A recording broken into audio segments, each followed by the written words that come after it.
Well, hello, everybody. It's Joanna Clark with Blissful Baby Sleep Coaching, and I'm here with Get Your Life Back. It starts with sleep. And what I thought I'd do today is talk to you about how do you know when you might need a sleep coach? I talk to families every single day, and they are always calling me because obviously they have children that are not sleeping well. And there's all these different problems going on for each, every family is unique and every family situation sometimes needs a unique approach. And in the end, when I'm talking to them, they kind of think, well, do you think I need a sleep coach, or do you think this is something I can solve on my own? And the reality is, yes, sometimes you can absolutely solve sleep challenges on your own. And that's what I want for all families. I mean, I want resolution for all sleep issues for all families, whether they do it alone or they do it with support. I want the world to be walking with well-rested parents and children that are getting all the sleep they need for healthy growth and development. But I've kind of put together what I call the signs and symptoms of at what point do you think you might need to move beyond do it yourself, and at what point you might need expert support and specifically one-on-one coaching. I'm not talking about digital programs. I'm not talking about reading another book or blog or going to YouTube and trying to kind of piece the puzzles together. What I'm talking about is at what point, what are the signs and symptoms that I know from families that ultimately are the individuals that have benefited from one-on-one customized sleep support to finally help them solve all the sleep struggles once and for all, so that everybody in their family is sleeping well. So mom is sleeping well, dad is sleeping well, the child that was having the sleep issue is sleeping well, and all other sleepings are now sleeping well because we have looked at this as a family system and we've got everybody back on track. So I put this list together and I typed it up for myself because I've been kind of collecting this data, and I want to just kind of go through each one individually to discuss this with you. Okay, so the first one where a family would benefit from one-on-one expert support and working with a sleep coach is if they have already cried it out and it didn't work. So many families come to me having said, I've tried everything, nothing has worked. Is there any way working with you and using your methodology will help me finally solve the problem? And I would say an enthusiastic yes, absolutely. So there is an alternative method to cry it out. It's called gentle sleep coaching. I am an expert in this field. I've been doing it for 10 years. I have most likely seen your situation before. But I would say that's the number one sign and symptom that people come to me say, I've cried it out in the past, it didn't work, or I had my baby cry it out and it only worked for a little while, and now we're back to problems and we need help. And by the way, that's my dog in the background. So if you're wondering what that sound is. The second reason why people will typically benefit from individualized support is they're worried that the lack of sleep is impacting their child's growth and development. We all want the best for our child. We all want to make sure as parents that we are doing virtually everything we can possibly do to prepare, create a nurturing environment for them. So there's nothing worse than thinking, oh my gosh, my child isn't getting appropriate sleep for growth and development. And families put that as the paramount, and then they also see themselves, being sleep deprived too. But they're willing to, put up with their own sleep deprivation. But where the real worry is when they honestly believe and know and see in real time that their child is not getting adequate sleep for healthy growth and development. That is when working with a professional is super important, because those families are already worried, they're already stressed out, and they want results quickly, and they want to feel good about the process. The third area is if the bedtime is long and difficult, and it leaves everybody in the house completely drained and stressed out. Often families will come to me and say, I dread bedtime. I absolutely dread it. I start dreading bedtime at 10 a.m. And someone just gave me a thumbs up. Yep, I bet. Yeah. Anyone out there that can relate to that feeling of dread, like you're already dreading bedtime before you've even begun your day. Long, arduous, complicated, high intensity, high drama bedtimes absolutely can benefit from working from a coach, because we need to calm all that down. And there are lots of ways that we can do that in working with everybody in the family unit.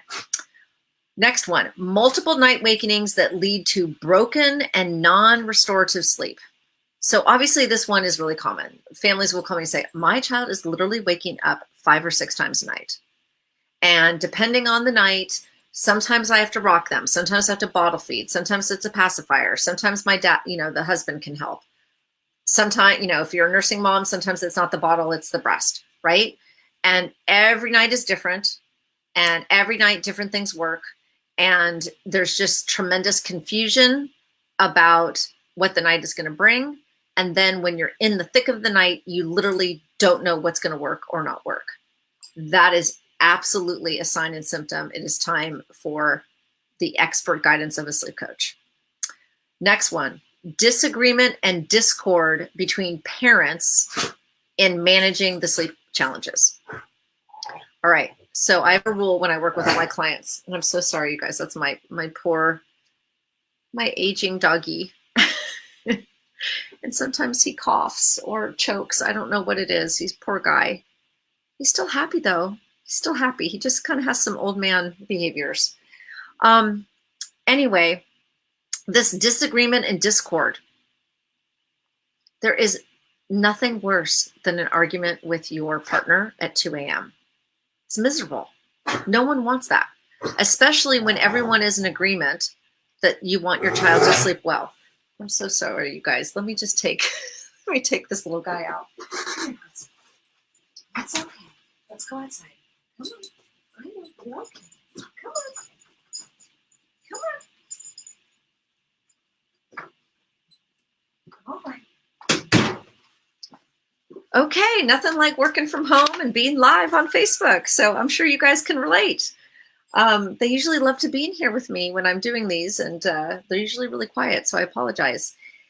So yeah, disagreements. I don't want disagreements and discord with your partner when you're trying to do something important like making healthy sleep habits for your child. We want to get everybody united front. That is the number one goal of a sleep coach, is to make sure everybody is on the same page and everyone agrees and everyone feels good about the process. This is a big one, you guys. Relentless self-doubt and guilt over the current sleep situation. As a mother, I know firsthand the feeling of guilt and self-doubt. Unfortunately, as a mother, you kind of can't escape it. However, it's the relentless guilt and doubt that is so, so difficult. It is exhausting. And if you are being burdened by this relentlessness, it is absolutely time to reach out for expert support. Okay? Because we don't need to feel that way about the sleep situation, especially when we can solve it. Next one is desire to eliminate night feedings. And most specifically, wanting to get appropriate guidance on how to do it gently and compassionately in a way that honors your child, the nursing relationship, and the mother's own personal weaning process. So weaning down is a really big decision. There's a lot to consider, and there's many ways to go about it. And being able to dialogue with a coach about your goals, as well as your worries and your concerns, will really help move through the process with more grace and more ease and more understanding, so that you feel that you're always meeting the needs of your baby and the nursing relationship. That is always paramount. Next one, you're exhausted from your child waking too early in the morning, sometimes between 4 and 6 a.m. Oh my gosh. Oh yeah, that's called early rising. Huge problem. Early rising is really tough. It lasts a long time unless you strategically unravel it. And oftentimes you need the sleep detective work of a really good coach to help you identify the triggers and find a strategy to unwind it. Worry over the best strategies when going back to work after maternity leave. That's a big one, you guys.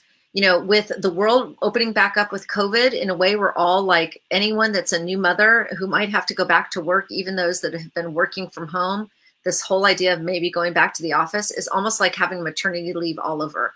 Lots of anxiety, lots of concern, lots of new scheduling maneuvering. A sleep coach can totally help you with that transition.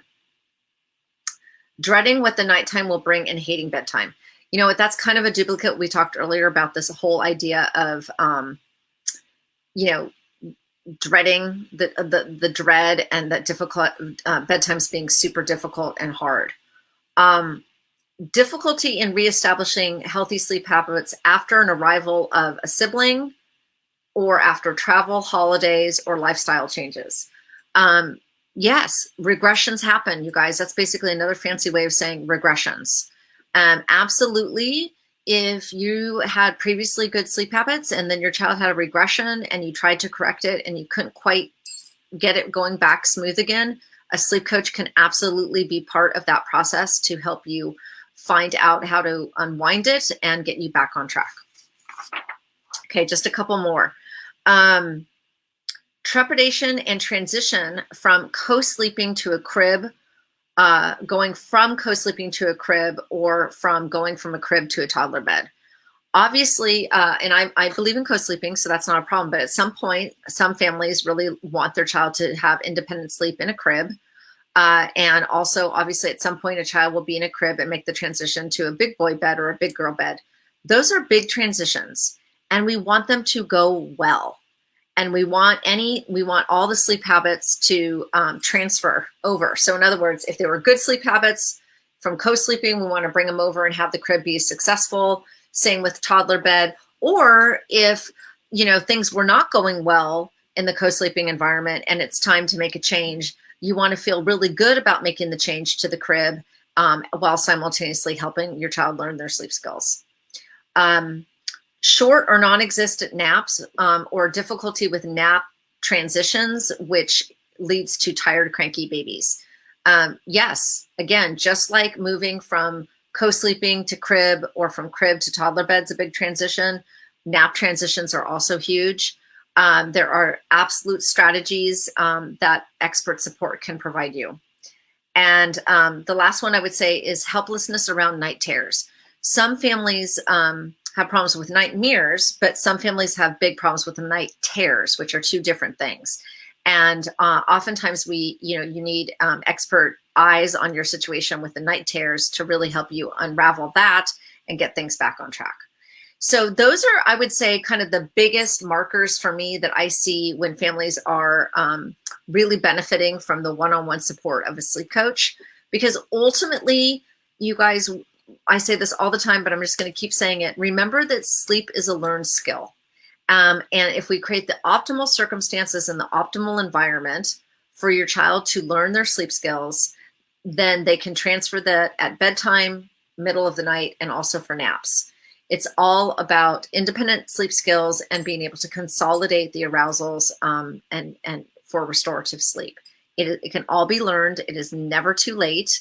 It is absolutely possible to have a smooth, stress-free bedtime. It is possible for your child to sleep through the night peacefully and get their healthy sleep and development, 10, 11 hours of uninterrupted sleep at night. It is possible for both parents to be equally successful in having the child go to sleep and go back to sleep, so we can eliminate kind of any mommy preference that goes on. It is possible to get reliable naps so that you can have a really wonderful schedule for your family life. It is absolutely possible to build confidence and remove guilt and shame from anything that relates to the topic of sleep. That is where I want my work to begin, because again, there's lots of reasons to, beat ourselves up as parents. And when it comes to sleep, I'd love that to be the area where you feel like really comfortable, confident, and successful, and that you benefit from a well-rested family. The big idea here is, you guys, when your child has independent sleep skills, they wake up happy. You get to bed on time. You get free time for yourself in the evening. You get time with your partner in the evening. you wake up well rested, and then you have the energy and the focus to go out and be the parent that you really want to be. So you can see how working with a sleep coach can just be so amazing. And not only do you get the results, but you learn so much about your child in the process, and it is so rewarding. So thank you so much for being here. If you have any friends that are just like, oh my gosh, I think my friend needs to talk to somebody, I'm going to put my contact information in the chat. So this is how you or any of your friends can contact me, so we can talk. If any of these signs and symptoms are you or a friend, I want you to know there's help and hope to be had. And then I would also like to put in here a really great chart that people are just loving. Is I call it my ages and stages sleep guideline chart. And I think that this could be incredibly helpful. And for any of you that are wondering, well, how much sleep does my baby need at each age and stage? What are the nap intervals? What are the daytime requirements? What are the nighttime requirements? All of this here is in a one-page cheat sheet. So I look forward to hearing from you. Have a great day, and thank you for listening. Take care.